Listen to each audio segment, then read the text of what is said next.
We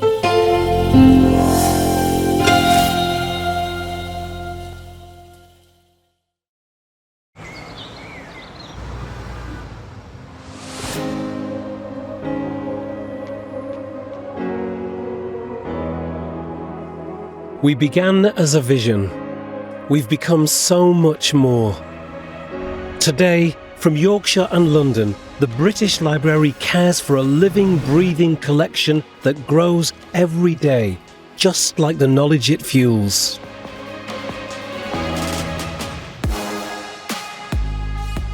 From scientists to novelists, from family historians to students, we've answered thousands of questions. And helped me to finish my thesis. We look after the UK's culture and heritage, both physical and digital, curating and preserving for future generations. We are the gateway to a world of wonder. Hands on the bridge feel the rhythm of the train.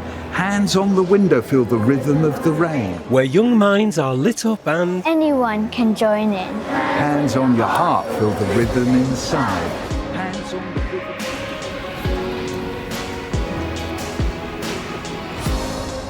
All across the UK, with the help of our library partners, we ignite imaginations and help new businesses to grow.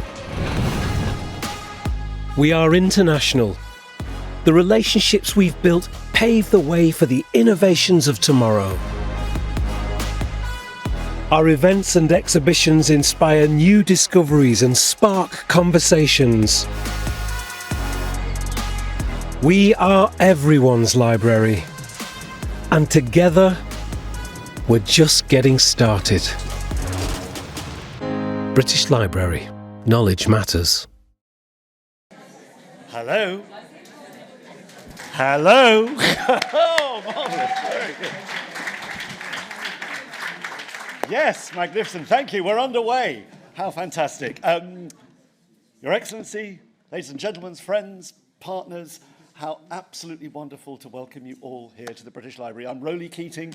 It's my daily, hourly, minute-by-minute privilege to be Chief Executive here at the BL, and it is a delight to welcome you and, I think, friends and viewers streaming online, of course, to the, Sanjoy, the 10th edition of JLF in London, and I'm happy to.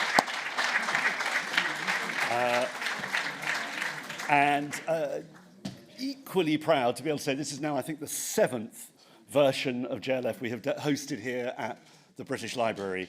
And some of you may have been here last year, and if you were, you will know I am especially pleased and relieved that we are sitting in this wonderful theatre, because at exactly this time a year ago, a fire alarm went off, and more brilliant JLF improvisation had to take place in about 45 minutes than I have ever seen.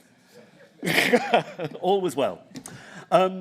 So it's a very special year for us, by the way. 10th birthday, of course, for JLF in London. It's also, next month, the 50th anniversary of the British Library itself. We began operations... Oh, thank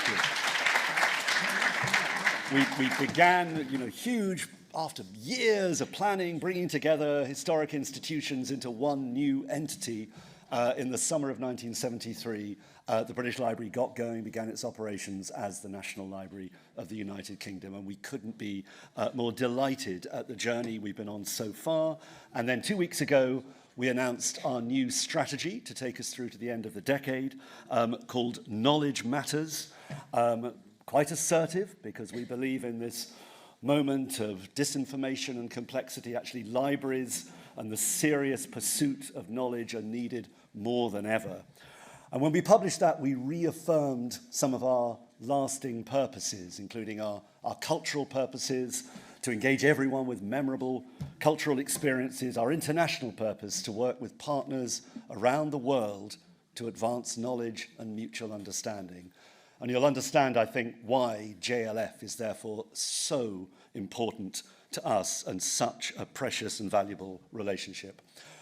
And when we published our new strategy, I should say that we reaffirmed our commitment to continue to engage and focus on everything to do with the culture, history, literature and imagination of South Asia. The links, of course, between the UK and the region are deep, rich, flourishing, endlessly complex and fascinating. We will never, ever run out of topics to discuss and explore. And of course, here at the British Library, we are proud and we feel the great responsibility of looking after possibly, certainly one of the greatest and most significant collections of South Asian literature and heritage outside the subcontinent itself.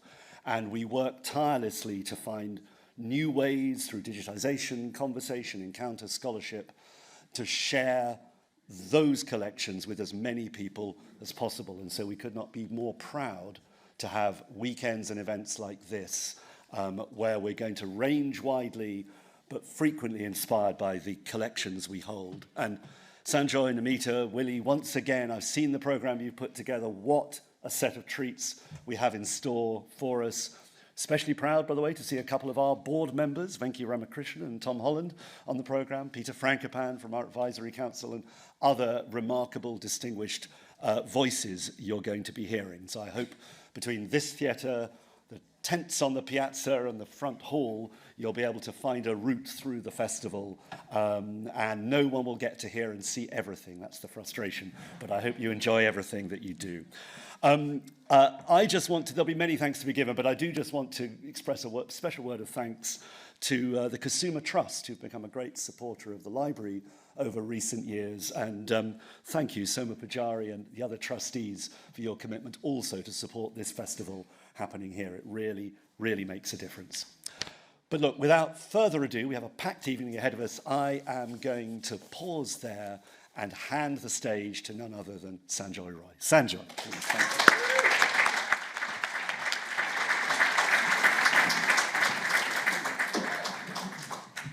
Can I ask Sharupa to give a small token of our appreciation to Roly Keating and the British Library? Sharupa.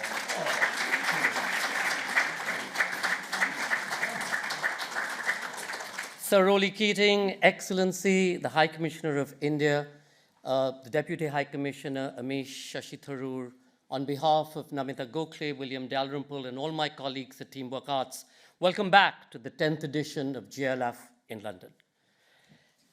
Yes, it is. The fact that we had even one edition is quite a surprise. The fact that we've continued to last for 10 years is truly quite magical. When we began the Jaipur Literature Festival 17 or 18 years ago, I can't remember exactly when, who would have thought ever that we would get to this point that we had 9 different editions outside of the main Jaipur Literature Festival, and that it's grown collectively to be seen as amongst the biggest festivals or the largest festivals in the world, not just looking at people who come on the ground, which used to be about 500,000 pre-pandemic, and then this year when we've come back to normal was a couple of 100,000. But more importantly, what the pandemic taught us in lockdown was that we could go online and create a really wonderful digital program. In 2020, when the lockdown, when the lockdown happened, we pretty quickly got up and online with JLF, Words Are Bridges, and JLF's Brave New World. Namita's whole idea was, let's look at the world differently. Let's look at it as a place where knowledge can be shared, where innovations can be acknowledged, and where people can come together to collaborate and look at how to tackle Corona and COVID, which they did. What we didn't realize was that there was this huge audience waiting to devour everything that we put online. We did so in the beginning from our homes, not really sure who was watching, but a couple of weeks later, Preeta, our colleague who heads up, the president of marketing, etc., came and said over 1 million people had already watched the sessions online. And in the first 6 weeks, or in the first season, we had about 4.5 million people who watched a JLF somewhere in the world.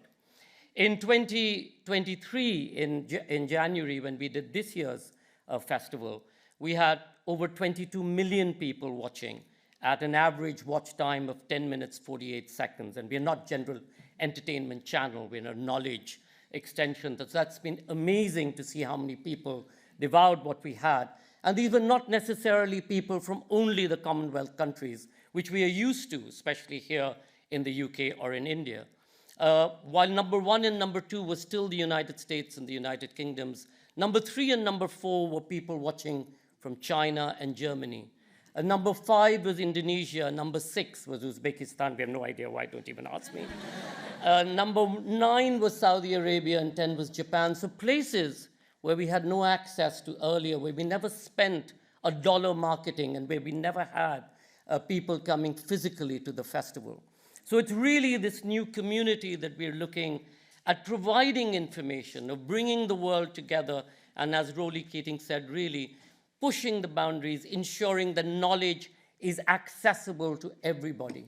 And through knowledge, we push back on this whole sense of ignorance, or the sense of disinformation that we see on the WhatsApp community that I saw today, sort of vile information, some people attacking Shashi for some God knows what reason, yet again. So he sort of is the magnet that we go to when we hate something. Everybody loves to hate him for some reason or the other. But we love him, and we love him because he has that sense of information and considered knowledge, and he does his research, and he puts out a perspective. Now, you can love a perspective or you can hate a perspective. You can be left of center or right of center or center of center. It doesn't matter. We're not here to represent A point of view or B point of view. We're here to provide you perspectives. And it's for you, our audiences, to go away and ponder and consider what these mean. And if you wish to buy into a particular idea, please do so, because evolution can only happen if you listen to those people who you don't necessarily agree with. And that's what the Jaipur Literature Festival and JLF is all about.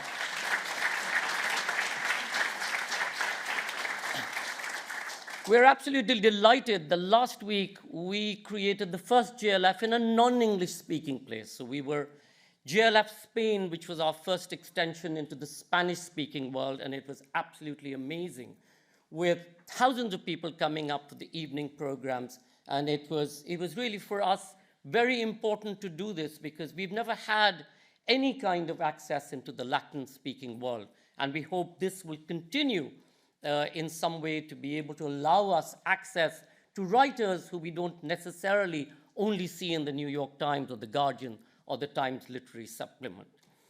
Having said that, what better way to partner than with the British Library? 7 years ago, we met, as we should, over a gin and tonic at the then High Commissioner's residence, Ambassador High Commissioner Navtej Sarna, and we decided to jump into bed together, untested.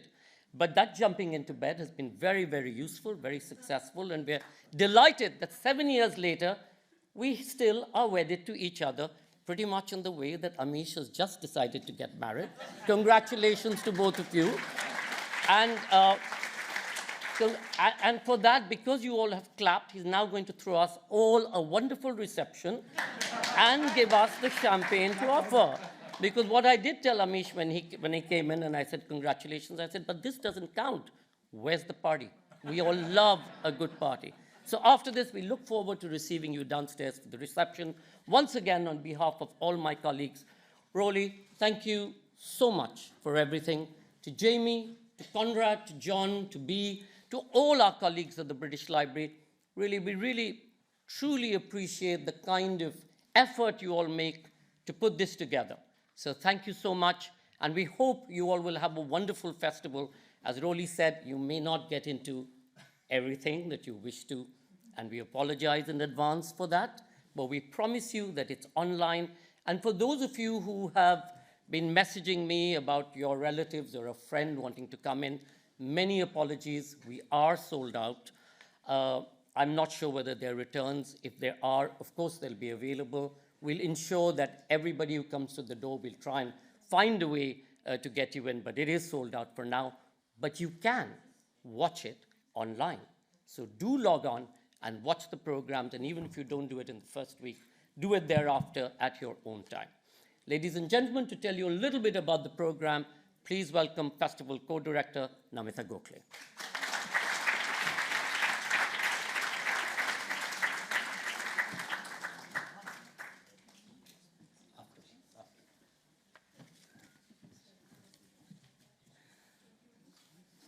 Dear friends, lovers of books, we are honored and delighted to return to London in collaboration with the British Library to present the 10th edition, 10 years. We've all aged, some of us have grown younger.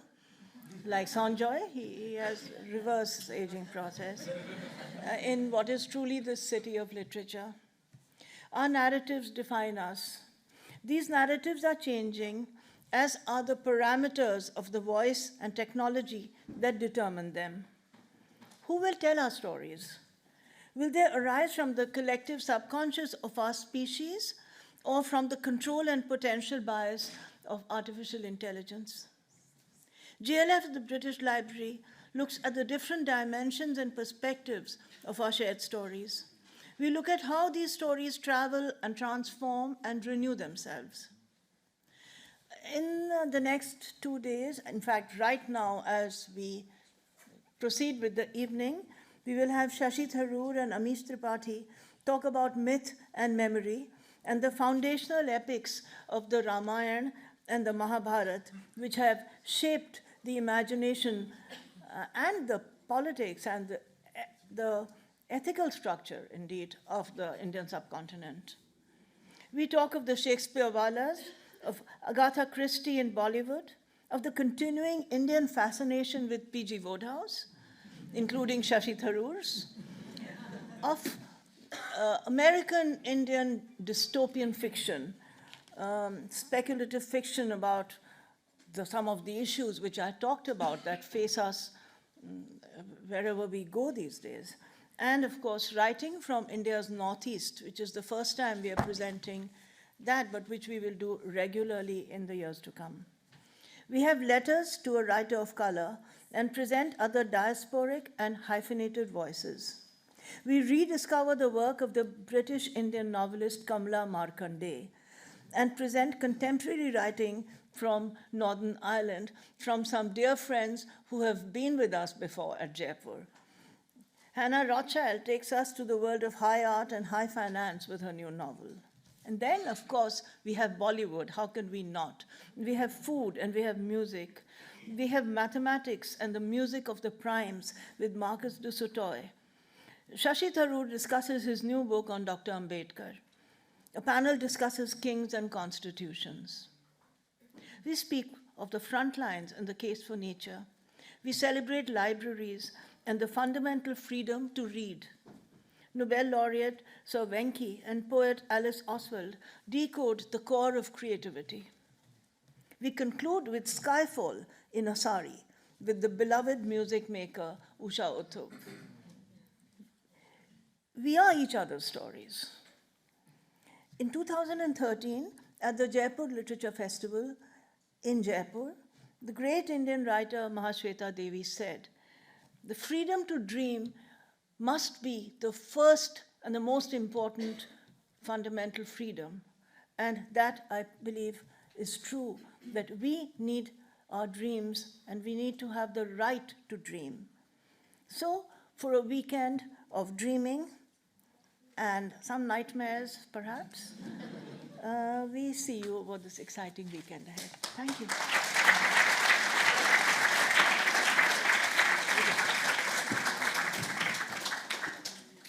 Thank you so much, Namita Gokhale. We are each other's dreams.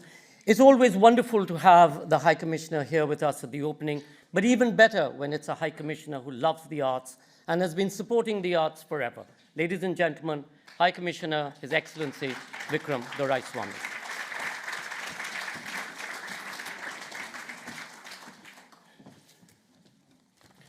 I have a lengthy speech of about 6 pages. No, I'm just kidding.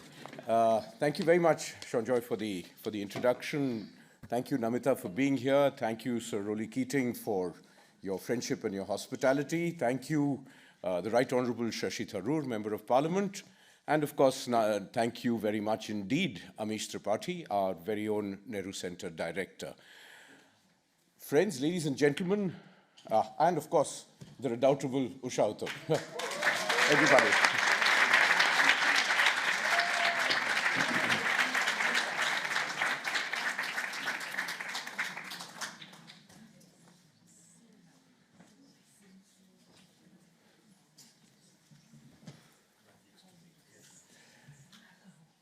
So,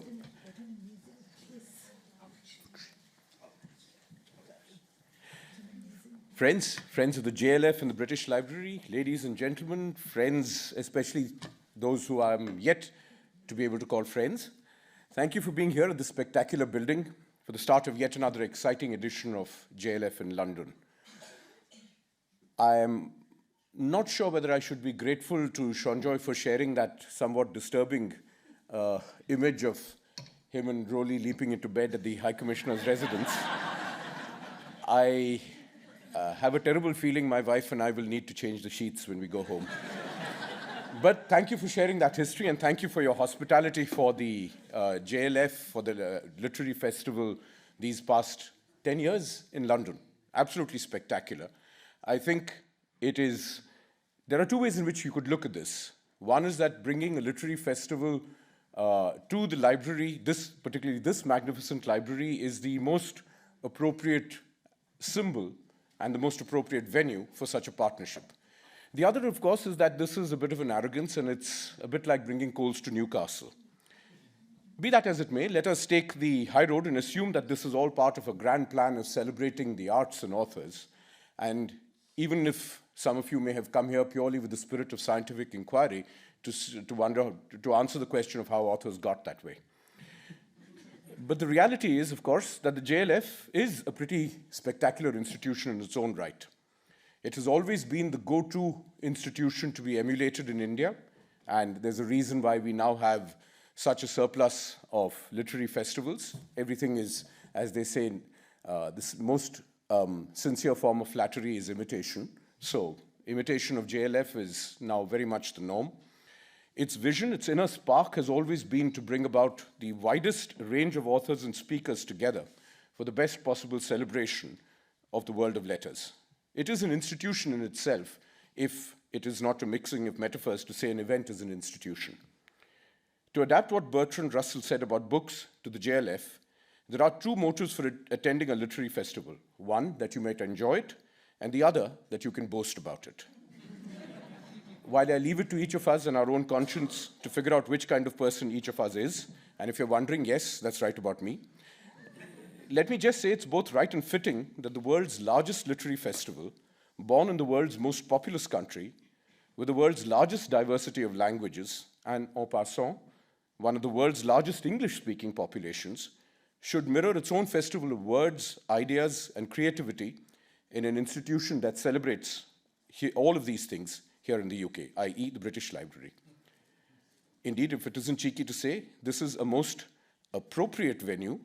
After all, the British Library is not only one of the world's largest repository of ideas and words, but it has, shall I say tactfully, the world's most diverse range of cultures and countries from where these have, again, shall I say euphemistically, been sourced.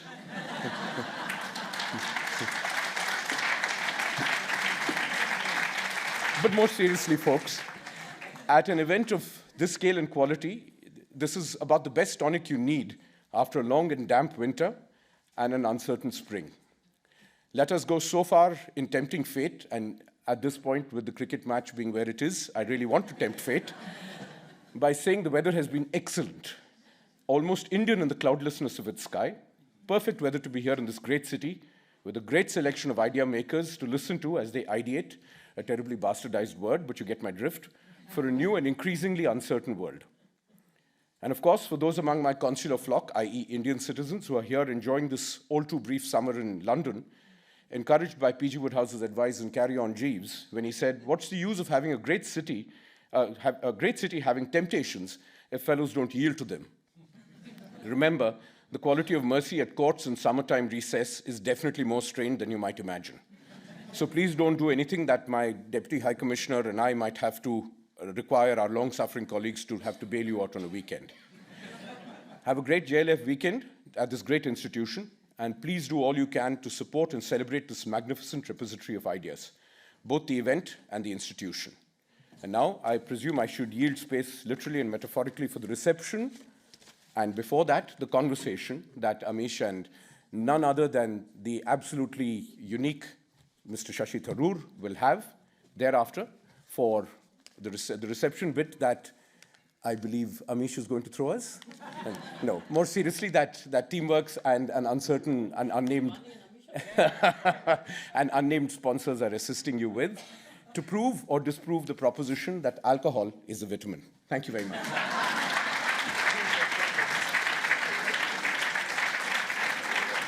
May I request Ankur to just a big thank you to the High Commission for also co-hosting this evening's reception. Thank you very much, Vikram Doraiswami. And I do hope that Sangeeta is going to join us at some point. I still don't. Sangeeta, where are you? Right there at the back. You're standing. Come down. Please, there's place here. She didn't arrive late. This event started early. Sangeeta, come down. This year we lost two great authors, and we wanted to start the festival acknowledging both their contributions to writing, to literature, and their support to JLF. Martin Amis passed away earlier this year, as did Patrick French. And we take this opportunity to thank them for the legacy that they will continue to pass on through their books and through the literature. Thank you all so much. Ankur, over to you.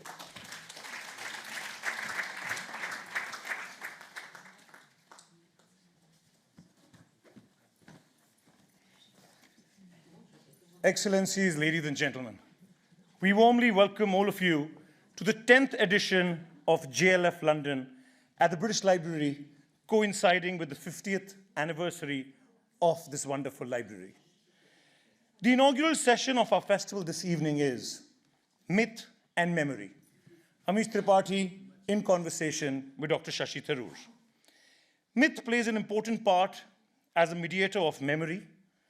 Indic culture has mythology and imagination as the two foundational texts of the Ramayana and Mahabharata, interpreted a new time and again. The best-selling author, Amish's latest addition to his Ram Chandra series, War of Lanka, brings together the narratives of Ram, Sita, and Raavan in an epic tale of rage, grief, honor, love, and ultimately the victory of light over darkness. Iconic writer and politician, Dr. Shashi Tharoor is the author of books like Inglorious Empire, The Battle of Belonging, and a work of fiction, The Great Indian Novel, which recasts characters from the Mahabharata in a contemporary light. Together, they examine the significance and interplay between memory, myth, and culture. Amish is an author and diplomat. His books have sold 6.5 million copies and been translated into 20 Indian and international languages. His Shiva Trilogy is the fastest-selling book series in Indian publishing history. His Ram Chandra series is the second fastest-selling. Amish was also selected as the Eisenhower Fellow and won the 21st Century Icon Award in the United Kingdom in 2021. In his diplomatic role, Amish works as the Minister, Culture and Education at the Indian High Commission to the United Kingdom and is the Director of the Nehru Centre in London. Ladies and gentlemen, please welcome Amish Tripathi. Shashi Tharoor, a third-time Member of Parliament for Thiruvananthapuram, is the best-selling author of 24 books, both fiction and non-fiction. Besides being a former Under-Secretary General of the United Nations and a former Minister of State for Human Resource Development and for External Affairs in the Government of India, he has won numerous awards, including the Pravasi Bharatiya Samman, a Commonwealth Writers' Prize, and the Crossword Lifetime Achievement Award. In 2019, Dr. Tharoor was also awarded the Sahitya Academy Award in the category of English non-fiction for his book, An Era of Darkness. He chairs Parliament's Standing Committee on Chemicals and Fertilizers and has previously chaired the Standing Committee on External Affairs and the Committee on Information Technology. Ladies and gentlemen, Dr. Shashi Tharoor. Myth and memory.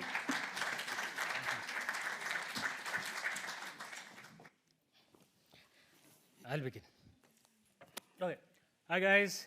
Dr. Tharoor, as you can imagine, is extremely busy. And regrettably, my two bosses are here. They keep me very busy as well. So we had precisely 5 minutes just before. Yeah, I got it. Okay. So we had precisely 5 minutes before our event to discuss, how we should do this. And we are actually very efficient, so we worked it all out in those 5 minutes. So how we're going to do it is we're going to have some opening remarks and then riff off each other. He just read my book, War of Lanka. I, of course, his great Indian novel was one of my favorites of all time. And then we're going to pass it on to you guys for questions. So if I may start, Dr. Tharoor, firstly, I'd like to thank you and acknowledge you in front of everyone. He launched my first book all the way back in 2010, Immortals of Meluha, when I was an absolute nobody. And he was already among the finest authors known in India at that time. And he very kindly agreed to launch my book. And now, for the first, my books have been published in the UK now this year. And I'm doing a book tour in the UK for the first time. It's kind of poetic that I'm doing an event with you once again. Thank you, Dr. Tharoor. Applause for it, please. Yeah. Not many top guys, take the time to support. I was very happy to support because, in fact, a good friend of mine said, I picked up this book simply because he was one of the 3 Indians on the planet other than you who knew what Meluha was.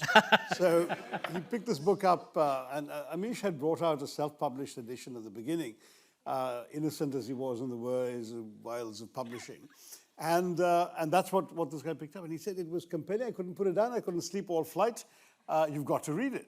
So I had actually acquired and read the book before you invited me to launch it when it came out from a commercial publisher. And I'm delighted that I seem to have brought him luck, which is considerable since then. He really is our best loved, best selling, most successful popular writer. Keep the luck going in the UK as well for me. Absolutely. Now that we're doing this, the luck will brush off. But what we both did, I think, in some ways, was to take the ancient legends and epics with which India is replete, and where, frankly, most Indians, irrespective of background or religion or caste, are familiar with at least the broad contours of these stories, and we applied them differently. In my case, with the great Indian novel, I took the epic, the Mahabharata, and I recast it as a story of 20th century India from the British days to the then present. My book was published in 1989. Amish, 20 years later, took the legend of Lord Shiva, many of us worship, and humanized him in many ways and made a story out of it. And then that became the beginning of a trilogy which was hugely successful, followed by now, if you like, the Ramayana followed from Lord Shiva's story, and the Ramayana is particularly sensitive ground in India.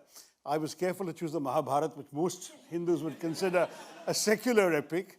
The only writer before me who tried to tamper with an epic was Aubrey Menon in this country, who wrote Rama Retold, a sort of rationalist retelling of the Ramayana, and promptly got banned in India for his pains.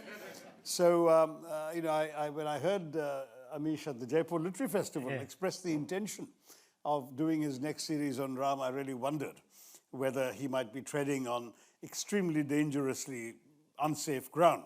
No problems at all. That's what I was going to ask you. You've had no problems at all. And now this is the 4th volume in the series. Yes. No one accused you of sacrilege at any point? No, not at all. Actually, I get, luckily for me, I get support from all sides. Your side and the other side. Look, my side is slow to take offense. But if I may, one of the things that struck me, and I thought I'll make that comment and then come to you on your thoughts on the great Indian novel. One of the things that struck me when we explore all our ancient stories is that actually these are in some ways an ancient structure. We're the only pre-Bronze Age culture that is still alive. We're the only ones who chant hymns that were composed maybe 7,000, 8,000 years ago. Every other culture in the world has had a reset. Most of them around 1,500 to 2,000 years ago. And I think what has happened with us is that the original structure has remained, but new memories have got added, and sometimes old memories have been removed. So even if on the Ramayana, if you do a pop quiz out here, there are, looks like many Indian origin people out here. So is the Lakshman Rekha there in the Ramayana? No. Okay, how many will say yes, Lakshman Rekha? You know what the Lakshman Rekha is, right? Yeah, the line that Lord Lakshman drew and Goddess Sita was supposed to remain behind that. Yeah. And how many will say that Lakshman Rekha is not there in the Ramayana? Depends on which version you read. There you go. So there is actually a 1980s television serial in which Lakshman Rekha is there, which is actually based on a 16th century version. You of course know this, of the Ramcharitmanas. In the original Valmiki Ramayana, there is no Lakshman Rekha. So memory got added. But there are memories that have been removed too. I'm sure there are many who believe in the power of women out here, and I'm sure, right? Any brave man who wants to put his hand up that they don't believe in it or something? No? Okay. No? Okay. No bravery here. But there is many women have their own version of the Ramayana, again based on the television serial. But there is an ancient version of the Ramayana called the Adbhut Ramayana, in which goddess Sita killed Raavan. There are two Raavans. The more powerful Raavan was the elder Raavan. Goddess Sita, the wife of Lord Ram. For those who don't know, anyone who doesn't know the story of the Ramayana out here, short summary, should I give that? No? All right. Lord Ram was the god, goddess Sita was his wife. Raavan was the villain. Yeah. And guess who wins at the end? There you go. But there's a version of the Ramayana in which goddess Sita killed the quote-unquote villain Raavan. And this is a 2,500-year-old version. And this was a part of our memories in that structure. Sometime ago, it got forgotten. And in my version, I show goddess Sita as a warrior, and I can always quote this version. Yeah. If anyone says that, no, goddess Sita was not a warrior, well, there you go, there's the Adbhut Ramayana. And that's a beauty, I think, of such an ancient culture, where there are so many versions.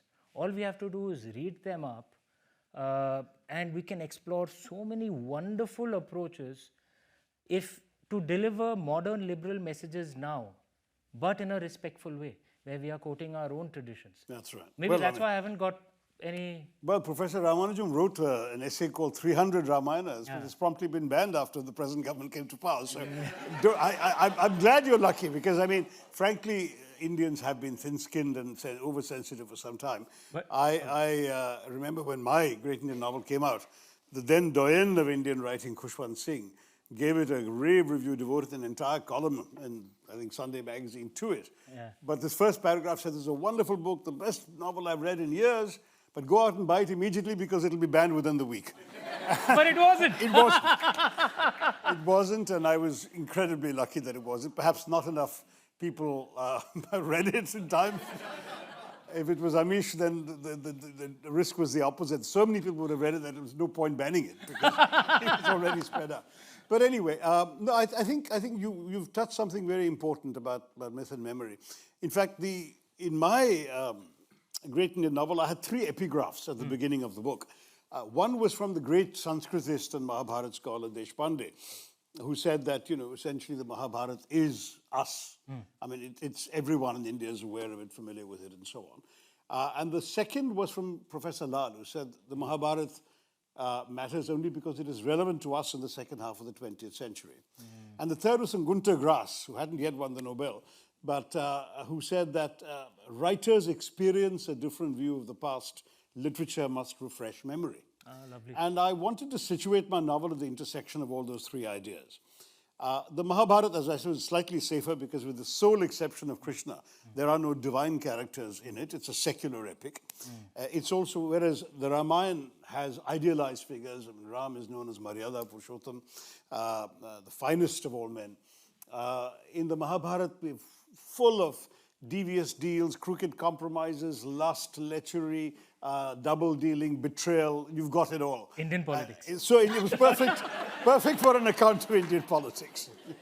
And so the Mahabharata was absolutely the right thing to reinvent, and especially to take liberties with, because it was a satirical novel. You, on the other hand, have written fairly straightforward accounts, reverential in many ways, but also written with all the raciness of a thriller, which is what makes Amish so readable, is that every book of his is a page-turner. Even if you know the story of the Ramayana and you know how it's going to end, he has put in an awful lot that keeps you going. And that's what I was going to ask you is, how much of it is invention and how much of it is true to some version of the epic that you've read? You know, in some ways, because we have forgotten many of the versions, you know, that animated us for many centuries. Even if I'm quoting something ancient, it may appear new, right? I'm sure if I did a quiz here, if anyone has read a version where Raavan had fought a battle with Lord Dashrath, who was Lord Ram's father, close to the sea, I'm sure everyone would say no. Is anyone going to say yes? You've read a version? Wow. Okay. Applause for him. Okay. There's a version of the Ramayana called the Ananda Ramayana, right? Which is also credited to Valmiki ji, which begins with a very brutal battle close to the sea between Lord Dashrath and Raavan, right? Now, this is actually there in one of the ancient versions. Most modern Indians have forgotten it. So when I put it into Ram sign of Ikshvaku, it appeared new. Actually, it wasn't new. It was just from an ancient version that had been forgotten. So in some ways, I kind of depend a lot on the ancient versions, and the sad fact that many of us modern Indians are not as kick-ass as our ancestors were, and we've forgotten many of those versions. But there is an element of my imagination also into it. But what particularly, I think, in the level of detail. I mean, you get into a duel between two characters or a battle scene. Yeah. That's not described that way in the Ramayana, is it? Or in any of the versions? That's all Amish's imagination. A bit, yeah. But there were actually, yeah, okay, I'll take some credit. But there are Sanskrit plays, for example, like Bhasas, where there's this play called Urubhanga. How many have heard of Bhasa? Yes. Yeah? Oh, wow. Okay. Okay. At least a few. Sir. My boss.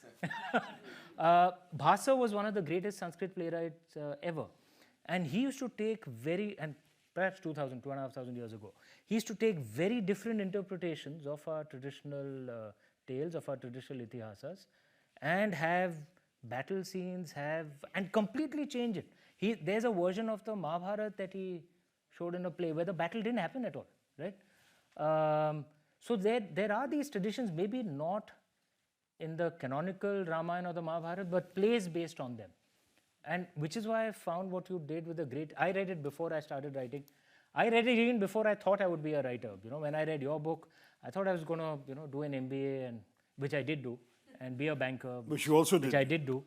Until you made more money from writing than from banking, which, believe me, is not a common experience for authors. No, some banks do go bankrupt. So. But what I loved most about what you did with a great Indian novel, and that wasn't easy, you took an ancient story structure and just fit it almost exactly into what happened in India from the independence onwards, till post-emergency.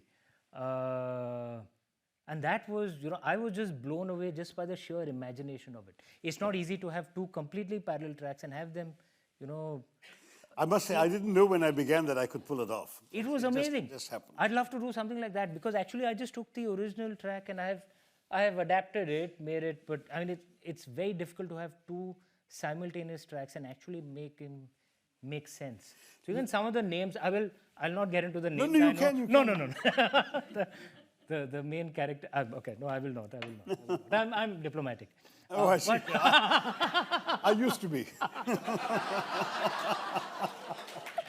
But the sheer imagination of it, and how did that idea strike you? Because having two parallel tracks and thinking the Mahabharata and India post-independence, still post the emergency era, would somehow have a parallel track. It was just I'll tell you, what happened was I was actually reading, and I'll pay all tribute to him, Professor Pilal's transcreation. He doesn't call it the translation of the Mahabharata.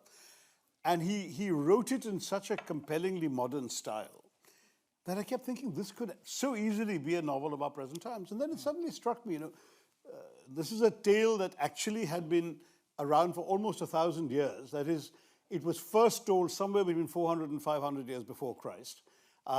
And it continued being told and retold and added to with interpolations, digressions, all sorts of things, till about the 5th century after Christ. And then people just stopped retelling it. So what we have, the various versions or recensions, as they call it, the Mahabharata, are over an 800 to 1,000 year span. And strikingly, during that time, it was the sort of the epic, where if people wanted to get a message across to people, they inserted it into a retelling of the Mahabharata. Even the Bhagavad Gita is possibly, almost certainly, an interpolation added at some later stage into the telling of the Mahabharata, because the Mahabharata was, in effect, the National Library of India. Even the Ramayana even has a... It has, a bit of the Ramayana. Summary of the Ramayana. But there is this amazing sentence in the epic itself which says, what is here is nowhere else. What is not here is nowhere. And that was an extravagant claim, but that was what the Mahabharata represented for those 1,000 years. And that's why I felt, why do we stop retelling it? Suppose we were to retell it today. And as I thought about it, what would we retell about today's events? It has to be the struggle for independence and the first years after it. And so I imagined Ved Vyas as a cantankerous old politician, now in his dotage and his anecdotage. And he's dictating his memoirs to a South Indian secretary called Ganapati, who comes in dragging his enormous trunk behind him, containing all his clothes, of course, that kind of trunk. So, such are the secular uses of divinity. But in any case, he then starts recounting events in which he was both a participant and an observer. And through that, I carry the story on. But I do try and weave in as much as I could of the original epic and as many essentials as I could of 20th century history, and try to do so in a satirical vein, replete with, for example, I was going to ask you about your technique. Mine included bursting periodically into doggerel, light verse, limericks, and so on, because the Mahabharata is actually a poem. It's not prose. It's the longest poem ever written on the planet, and 5 times the length of the Bible. And so some who tried to translate it as verse usually died before they could finish the task. There's a most famous Professor J.A.B. Van Buchanan at the University of Chicago. He published 23 volumes. The poor man, couldn't last longer than that. So, the wiser ones decided to translate it into prose, which is much simpler. And what Professor Lal did was he translated it into prose, but broke into verse occasionally to convey something of the poetic quality of the original. So I thought, let me use that for slightly less reputable reasons. Use it to inject humor and to manage transitions so that was my technique. Turning to yours, Amish, what's very interesting, in fact, your use of the word kick-ass in the conversation is what struck me. You are totally unabashed about very modern language being used in a story of 5,000, 4,000 years ago. Did you ever think twice before you put in good policeman, bad policeman, and good cop, bad cop? Policemen were only invented in the 19th century, and here you've got these Indian characters in 1500 BC or whatever talking about good policeman, bad policeman. So tell me, did you think about this casually? You just said, I'm going to write the way I speak, or the way in which people would speak today? I'm not so sure I thought about it so much. I just wrote in a manner that comes naturally to me. But if you actually think about it, there have always been 2 schools in how you would approach prose, at least.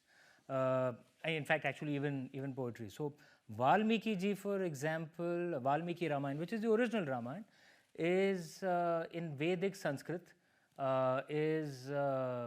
follows that meter perfectly all the way through the Anushtup meter,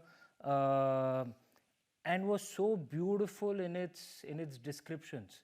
There are plays you'd read of Kalidasa in Meghadutam, for example, who follows exactly the metaphors that Valmiki ji used, right?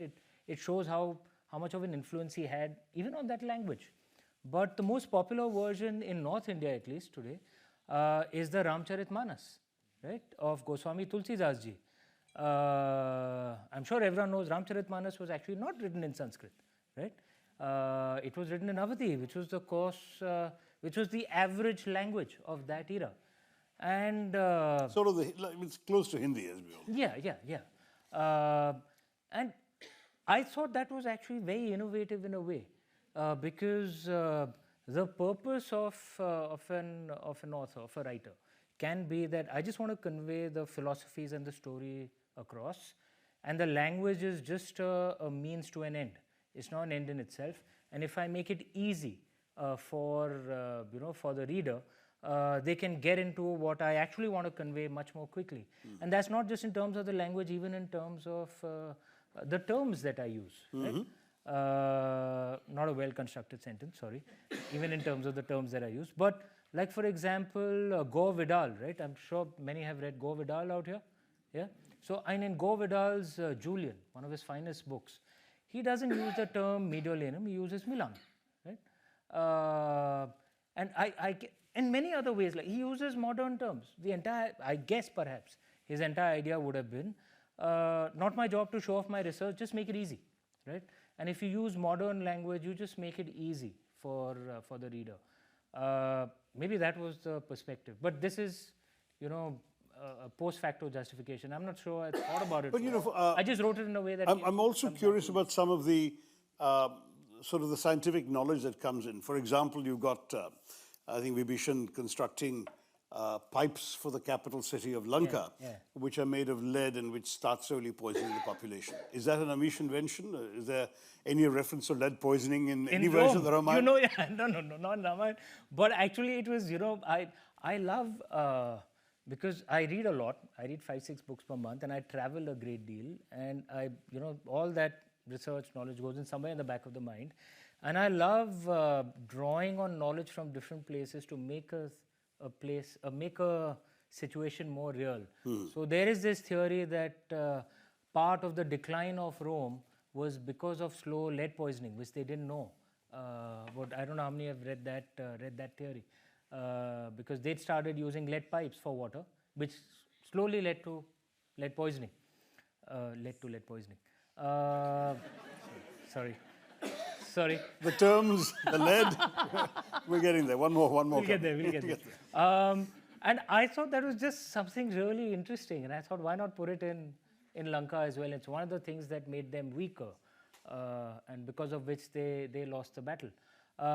I think in some ways how you, I remember the scene of even Kashmir, the ascension, how you showed a certain royal's attitude, matching it to something in Mahabharata, and therefore how it would, it's, if you actually make it real, if you actually show actual human foibles, actual human mistakes, then the place itself, the story itself becomes far more real, I think, for the readers. Yeah. But then what? I'm not saying I think about it deeply. It's just that there are these ideas and they just emerge in the story. But then, if I can push the anachronism question further, we've got the Pushpak Viman. We've got its rotors rotating 2,000 years before the invention of the internal combustion engine. We've even got metallic shutters down the windows. Right. Now, come on, Amish. That was my imagination. That was my imagination. It was not the Vimanika Shastra, that I show you. I should have thought not, yeah. I mean, the truth is that, that these are very interesting and conceptual ideas, but some would argue they reinforce a certain vision of the past, which for knowledgeable people like the ones in this audience or for you or me, can be taken in the spirit of creative fiction. Might it not reinforce a certain level of ignorance and prejudice on the part of, I mean, there are people who actually believe that they were Pushpak Vimans, I mean, flying aircraft. A theory which we all know, if you've bothered to read about all of this, is derived from a fake document of the 1920s, which was a rather crude forgery of an ancient Sanskrit text. And it was debunked within a couple of years of its being claimed. But the theory still exists in some circles that we used to have aircraft. There's even a former chief minister who's claimed that we had GPS as well. And that's how the tale of Kurukshetra was told to the blind king Dhritarashtra by Sanjay, without actually being there. He was seeing it from a great distance, through the internet in those days, I suppose. But anyway, I mean, so there are people who have all... So I'm just wondering, did you need to have the Pushpak Viman there? Were you not actually pandering to a certain level of ignorance? So firstly, on the story itself, I think the Pushpak Viman adds tremendous drama. So which is why I loved it. And there are things which I put in the Shiva trilogy as well, like the Somras, the anti-aging drink, which is actually based on an article I read in the Scientific American. And I kind of just adapted that into what the Somras, could be. No, I don't think anyone will take my story that seriously. It's to convey philosophies. It's certainly not conveying, it's conveying my perception of what could have happened. I certainly cannot claim it's the truth.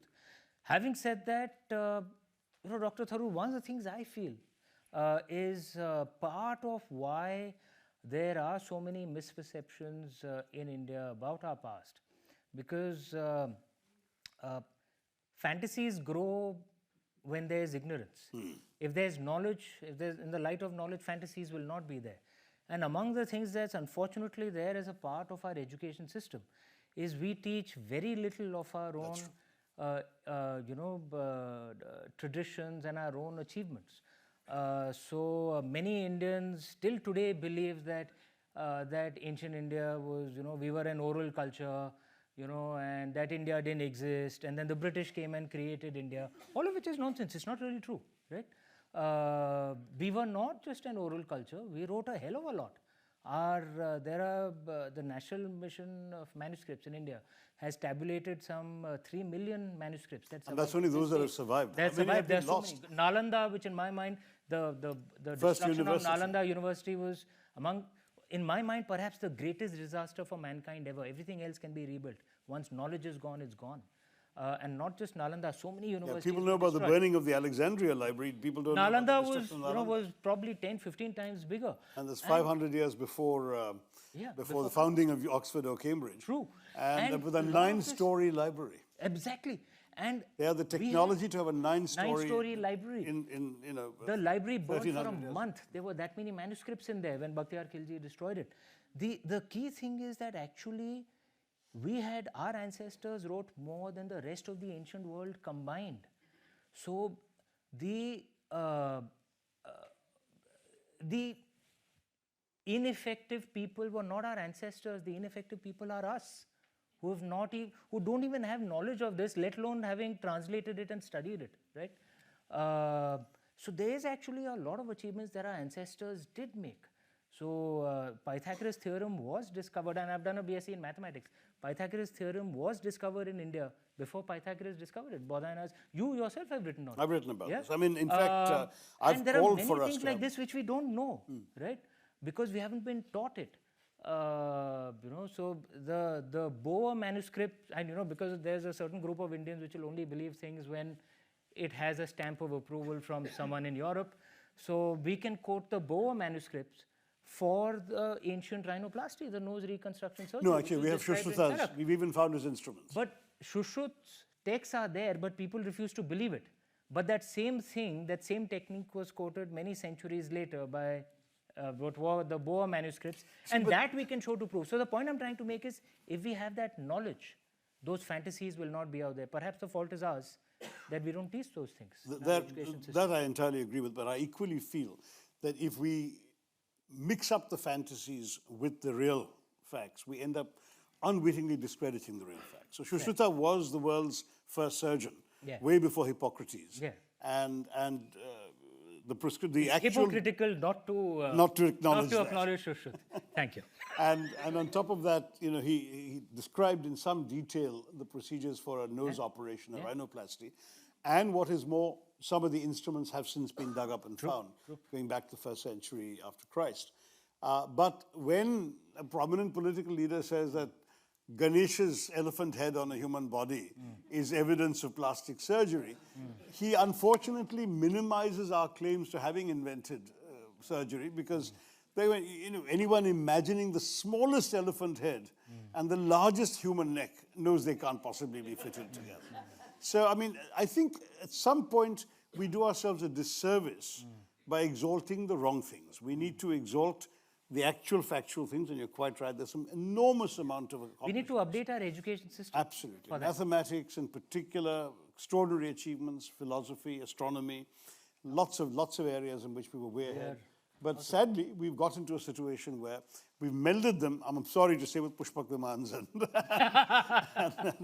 and plastic and different kinds of plastic surgery. But having said that, we have to take some questions from the audience. I'm afraid we are probably running out of time to do that.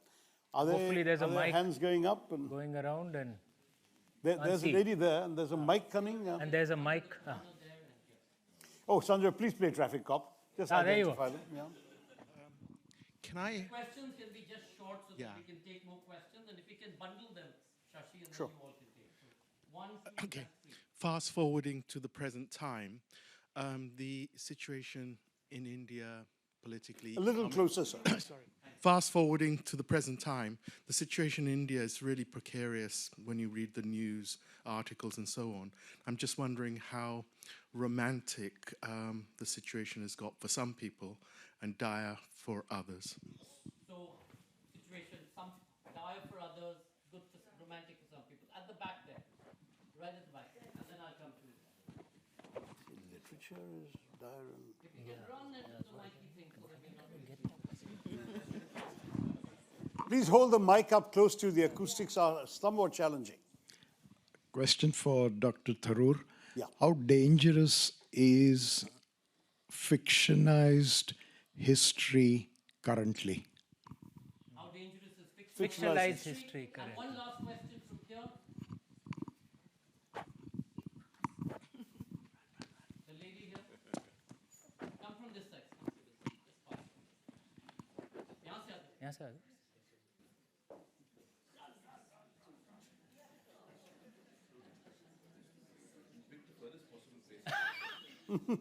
Oh, you held it up there? I was wondering. Yeah, just hold it up. Yeah. We can't hear a word, I'm afraid. And please don't turn off the mics, folks, when you've got it, so we can save time. Leave the mic on. Thank you. Thank you very much. Actually, it's not a question. It's just a comment. This is my first experience of a talk. May I ask you to save the comment for No. when you get Okay. Only for questions. Let's take these two and then go up at the back. Yeah, let's hear it. Yeah. You left the best for the last, I thought. Anyway, the comment is that, I enjoyed your myths and beliefs and how things have changed. But everybody has, and you are powerful, you're very good with your words, and you've said, I've got few myths and beliefs which I have passed on to my grandchildren. Yeah. And I thought I would share it with you. One, when people say, why you have so many gods, my interpretation is that we in universal existence, we need everything. We need plants, we need animals, we need stones, we need human beings. So we respect them all, and in a way, we sort of worship them. And second thing is that we say, oh, how can you have a god who can fly across the sea, monkey god? Or elephant god, like with the elephant head, Lord Ganesha. And my interpretation is cyborg. Maybe we were so much advanced that we had cyborgs. That's all I have to say. Sorry. So let's take these two questions. Let's take these. Okay. Let me start with the last question first. I'm sure Amish can answer all the same questions. The original Hindu concept of the divine was actually very similar to the Islamic concept. That is, God is unknowable, has no shape, no gender, no form, cannot be seen, cannot be heard, cannot be touched. It was called the Nirguna Brahman, Brahman being the cosmic consciousness, which was the divine that we all worship. The problem was that the rishis discovered after a few centuries that this wasn't good enough for ordinary people, because they needed something to pin their worship on, and started worshipping rivers and trees and mountains and so on. So the rishis said, no, let's make it easier for them. Let them be free to imagine the divine in whatever form they wish to, which is why we have 333 million names of God and forms of God. If you want to imagine God as an 8-armed woman riding a tiger, that's fine. If you want to imagine God as an elephant-headed, rather corpulent chap writing away, that's fine too. And by the same logic, if you want to imagine God as a bleeding man suffering on a cross, that's fine too. Hinduism believes that all ways of worship are equally valid, because they all end up at the same divine. Now that is the core concept, and that's the larger reason for the issues you're talking about. So the idea is still there is one divinity, which we call Brahman. And there is a common soul, which we share with animals and plants, and the Atman. And the ultimate aim is for the Atman to merge into the Brahman. That's what Nirvana. That's right. So this is the distilled 101 version. On the question of fictionalizing history, I would say that as long as it's indicated that it's fiction, as long as it's clear, I think history is as fair game as anything else. I mean, as you know, Hilary Mantel won 2 Booker Prizes for her series, anchored very much in history, but it was full of her imagination and her writing. Amish is trying to do the same thing. And I think I would not at all object to that. First of all, I would like people to read more about the past and have their curiosity piqued. As long as they're aware that what they're reading should not be taken literally, that it is fiction, it's through the sieve of the author's imagination that these stories are being filtered. If that's understood, then yeah, because obviously a history textbook is not a novel, and a novel doesn't pretend to be a history textbook. So it should be all right. I'm not quite sure that either of us heard your first question very right. The mic wasn't being held up. But if it's about today's realities, is that what you said? Did you say that literature not depicting today's realities? Is that what? Possibly, and also the economic and the social fabric of India is really... Right. I mean, the thing is, of course, we're here to discuss myth and memory. And it is a writer's festival, so it's not the occasion for a political speech. But there's always been, I would argue, in India, multiple versions of truth. Multiple, I mean, I've asked in the great Indian novel, can truth be modified with a possessive pronoun? Is there my truth and your truth? Her history and his history? And the short answer is, probably in every society there is, and in ours certainly where there's a lot of contested ground, they will be. Where Amish and I would both converge is that we don't want whatever your perception of the past may be, for it to be weaponized in the present. So you're entirely entitled to resurrect stories from history, to point out injustices, to point out omissions. I think that's necessary. I'm all in favor of adding more and more and more to the corpus of knowledge in our minds. But don't use the past as a battle axe to bludgeon communities or individuals today, and that's the... Yeah, that's right. That's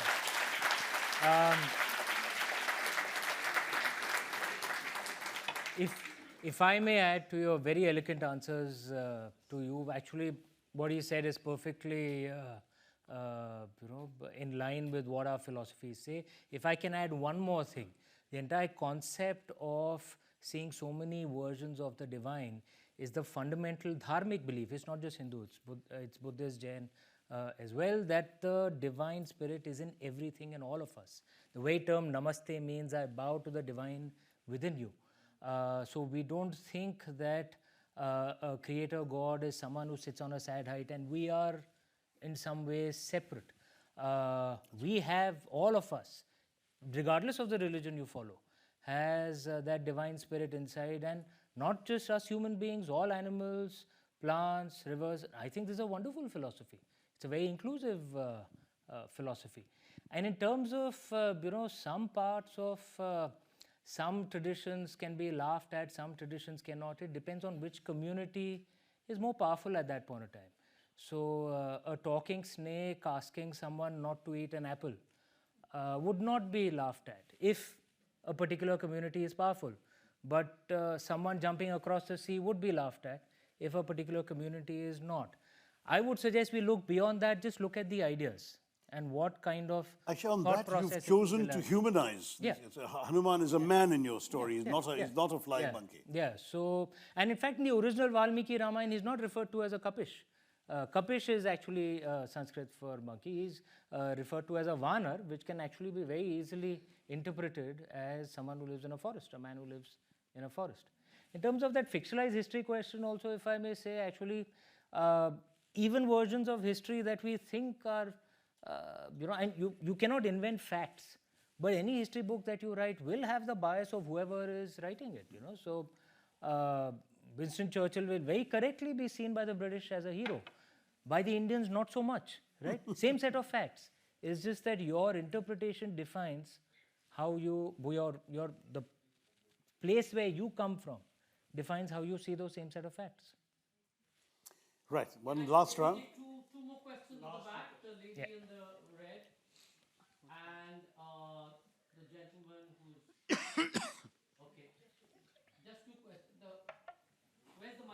Easier. Lost in action. Could you just, yeah, go behind her, you'll probably get it. Yeah. Yeah, her first and then you can. Good evening.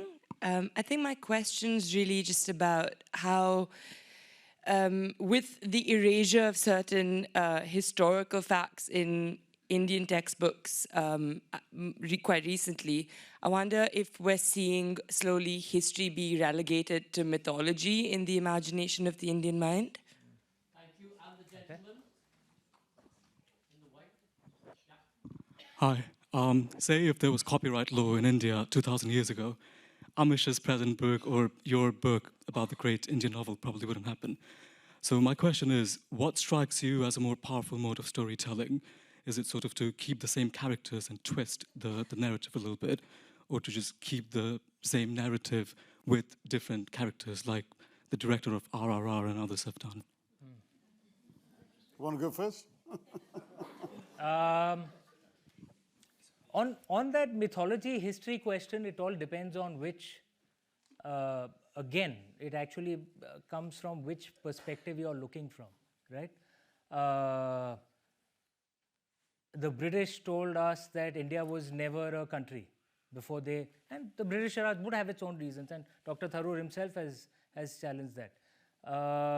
But if you read the Vishnu Puran, there's a lovely line in Sanskrit, Uttaram yat samudrasya himadrash chaiva dakshinam varsham tada bharatam nama bharti atra santatihi. North of the ocean, south of the Himalaya, lies the nation of Bharat, and there live the descendants of Bharat. This was written 2,500 years ago, before even any European nation existed. I would suggest that rather than getting into value judgment, just look at the facts being proffered and make your own call. That's the way I approach history books as well, and which is why I love reading history books written by people from all shades of opinion, particularly those who I may disagree with. Right? That's how you grow your mind. There's a British scholar called Niall Ferguson. He's brilliant, right? I disagree with him on times because he thinks British Raj was a very good idea. For the British, yes. For us, not so much. But as Dr. Tharoor said, we don't need to carry that into the modern day. It has nothing to do with today's British, right? Having said that, even if I may disagree with him, I read his books because he's a scholar, right? He comes in with new facts, which opens my mind. So I would suggest just approach it from that way rather than just tarring a different point of view as mythology or history. This is one of those ad hominem things which, trust me, will not work for you yourself. Just read different points of view. It'll grow your own mind. Yeah, I mean, I certainly agree. But on the specific issue of the textbooks, I actually have an op-ed in one of the newspapers in India today on it. If you want to go on my Twitter feed, you'll read the whole thing. But essentially, this is an unfortunate business, and often, you know, the old American line that cock-ups often explain things better than conspiracies. It's possibly a combination of sheer ineptitude. They wanted to rationalize the syllabus because COVID had been a major setback, and during the recovery period, students were overburdened with catch-up work and so on. So they said, let's rationalize the textbooks. But what they chose to leave out and to omit from teaching was most unfortunate, and certainly appeared to be catering to a particular view of India where certain things were meant to be left out of people's awareness about India. My argument was that they should have actually had more added and not less, but in the examinations, they could give children a more reasonable requirement, say answer 6 questions out of 10 or something, so that where some subjects could not be taught in time or they didn't have enough time, they'd leave those questions out and answer others. That would have been fairer than actually taking entire topics out.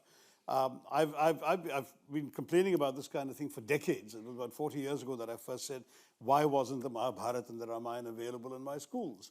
Why is it that I've never read Kalidas, even in English translation, whereas I can quote Shakespeare in art? I mean, in English medium schools in India, there's a complete unawareness of a lot of things that we ought to be aware of. Yeah. And I mean, to my mind, you know, Kalidas, we probably have 5% of his actual works.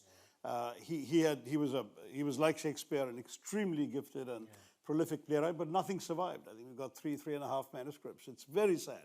But what little has survived is such a testament to his genius, even in some of the fine English translations you can read, that if we had all been aware that here was somebody who, well before Shakespeare, was a giant of literature, poetry, drama, we would perhaps have had a different kind of sense of pride or affinity with our own culture than we were allowed to have. I mean, we did have, unfortunately, a couple of 100 years ruled by the ethos of Macaulay, who claimed that a single shelf of English books was worth than the entire accumulated libraries of Arabia and the East, of India, Arabia, and the East. I mean, that was the sort of thinking, the sort of attitude that came in and undoubtedly infected the education system we inherited. So we do have a lot of ground to recover.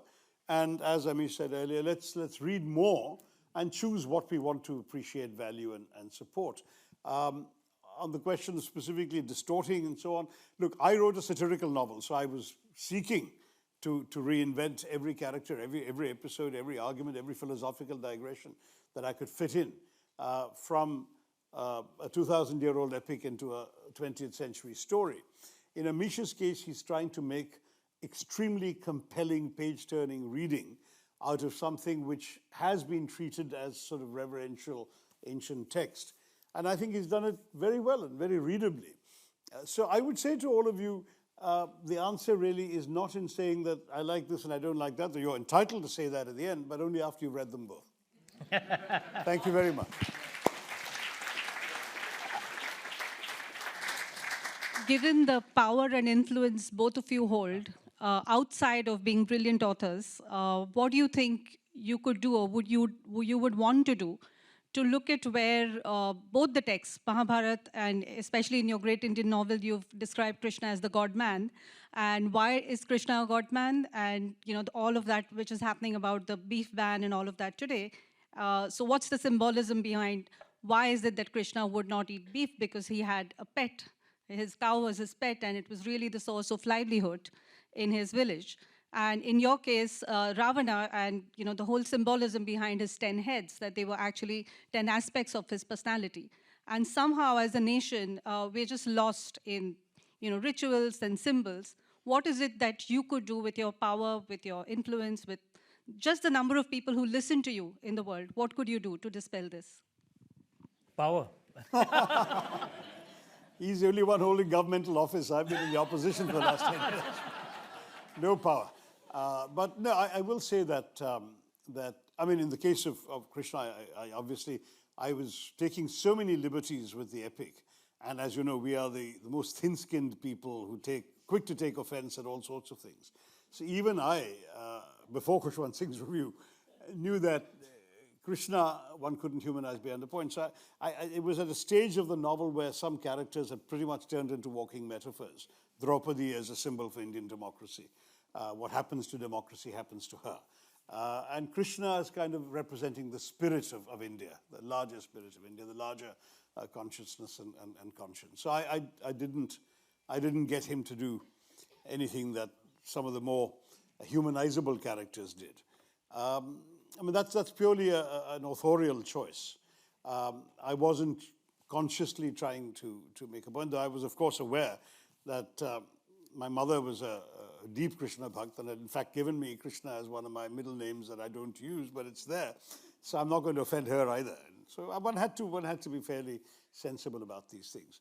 What can we do to propagate? The thing is, I do believe the more people read, the more people are aware, the more conclusions they can derive for themselves. We talk in our constitution about the importance of promoting a scientific temper amongst the people. That doesn't mean we abandon the past. It just means that we have the kind of critical sensibility to appreciate the past on its own terms, and perhaps also to take liberties with it, as I did in my book. And why not? Provided you understand what you're taking liberties with.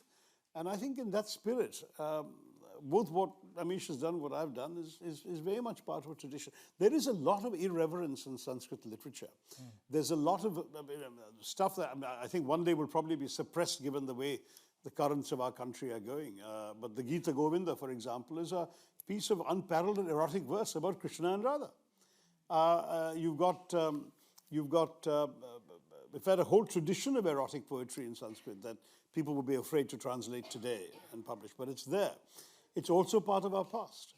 You know, why don't we acknowledge the various things that our past gave us, for good or for better? I mean, why don't we come to terms with the Kama Sutra? Why don't we come to terms with Khajuraho? Why don't we also come to terms with the Artha Shastra and the extraordinary sort of what the English language would tell us to say Machiavellian view? Machiavelli was 1500 years after Chanakya Kautilya, of statecraft and politics. So all of this are there from our past, and I think we should. There's so much we could delve into that none of us will ever have the time in a lifetime to do, but there is an awful lot we can derive a great deal from about the past and apply it into that sort of more rational, modern, scientific view of the present and the future. If I may add one more thing to that, what I think all of us can do, it's not just read the books of Dr. Tharoor and me, though that's a good idea, do read it, but and do buy it. They are available outside, I hope. Yeah. But actually, I would suggest to all of you actually read the original Ramayana and the Mahabharata now. Translations are available.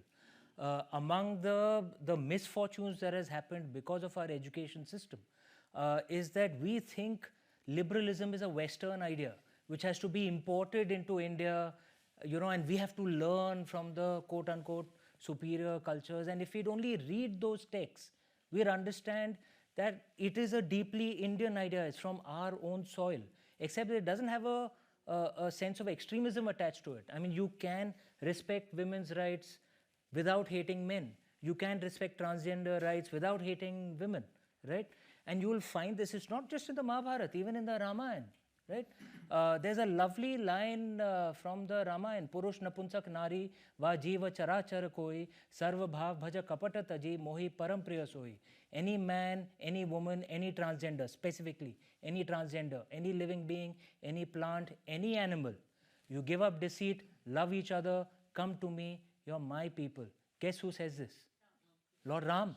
Lord Ram himself says this in the Ramayana. Now imagine if you speak for transgender rights or women's rights by quoting Lord Ram in India rather than quoting, say, a Western person. Would you have a greater chance of success? The problem for most of us who are educated in India or Indians educated here, we don't know our own texts. So we can't defend the idea of liberalism using our own examples, right? And that to me is the worst loss of this lack of knowledge that we have. The education system you spoke of, till today in India we are taught there are 4 seasons, right? There are 4 seasons in Europe. India actually has 6 seasons, right? If you how many studied in India? Yeah, you would have been taught there's summer, autumn, winter, spring. I'd raise my hand in the 2nd standard, ma'am, where's monsoon, right? That is our main season, yeah? Even something as simple as this, we are still tied to what the British Raj left us with. If we must read our own stuff, and you will realize how deeply liberal our ancestors were, but liberal without a sense of extremism, with a sense of balance. That's why we must read our texts.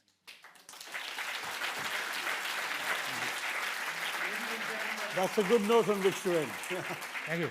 That's the right note on which to end. On that happy end, ladies and gentlemen, Amish Tripathi and Dr. Shashi Tharoor. Thank you for such a riveting session. Okay. If I can please request my colleague to please come on stage and present a small token of gratitude from all of us here at JLF. Thank you. I'm sure most of you would know this JLF tradition. Thank you so much. Thank you, sir. Thank you. Thank you. Thank you.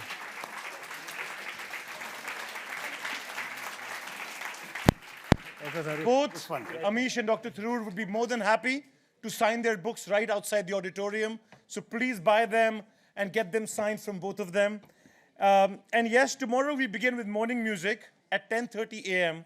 at the entrance hall with celebrated sarod player Shaumik Datta and Gurdain Singh Rayat. Our session on Saturday and Sunday run from 11:15 a.m. to 6:30 p.m. We would also like to thank our charity partner, Salam Balak Trust, who have provided support services for over 150,000 street children and working children in New Delhi. We would like to thank our partners and supporters, British Library and the Kusuma Trust, Aga Khan Foundation, Hawthornden Foundation, Rothschild Foundation, DLF, Taj St. James Court, and our supporters, British Council, York University, Here and Now, media partners, WION. Thank you once again, ladies and gentlemen. See you tomorrow morning at 10:30. Keep on supporting the arts. Thank you.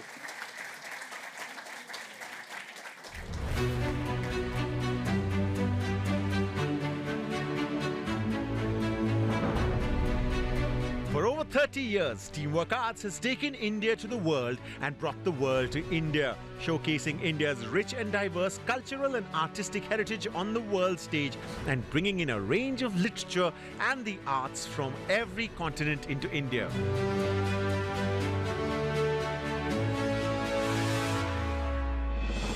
The Jaipur Literature Festival is the world's largest festival of its kind, a grande dame of literary festivals. With daily sessions, lively debate and dialogue, and international music performances every evening, it's no wonder the festival attracts nearly 500,000 visitors on ground and over 27 million viewers online annually. Since its inception in 2008, JLF has gone international with festivals in Adelaide, Belfast, Boulder, Doha, Houston, London, New York, Rome, Soneva in the Maldives, Spain, and Toronto. Jaipur Bookmark is an international B2B event for the publishing industry where stakeholders meet, mingle, network, and take the global book trade forward. It runs along with the Jaipur Literature Festival every year. Teamwork Arts also promotes the best in Indian theatre through the Mahindra Excellence in Theatre Awards, a national platform that celebrates and recognizes all aspects of stagecraft from across India and awards the winners with the coveted Meta.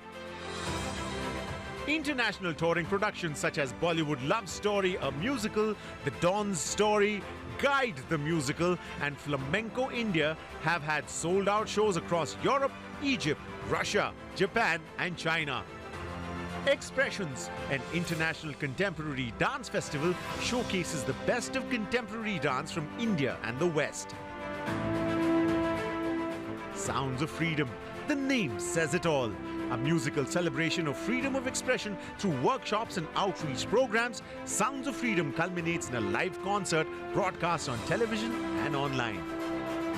The Sacred celebrates the spiritual through music, movement, and poetry. Mahindra Kabira, our annual musical tribute to the poetry and wisdom of the 15th century mystic Kabir on the historic ghats of Varanasi, is now an unrivaled festival of magical music, walks, talks, and local foods. Teamwork Arts brings the Jazz India circuit in Delhi, Goa, and Gurgaon. This is a definitive jazz festival featuring the best of talent from India and abroad. Our forthcoming hip-hop festival will focus on emerging talent from across the country, presenting a range of this edgy and vibrant genre. Teamwork Arts produces numerous international festivals. These festivals showcase the best that Indian art and culture has to offer.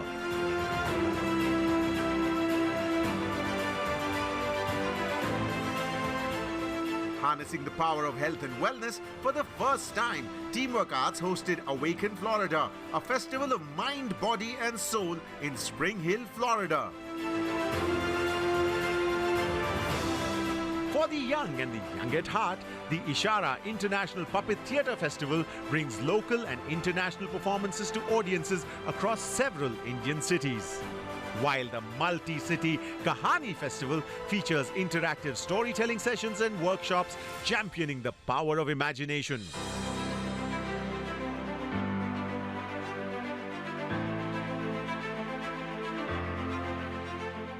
Teamwork Arts, celebrating the arts, taking India to the world and bringing the world to India.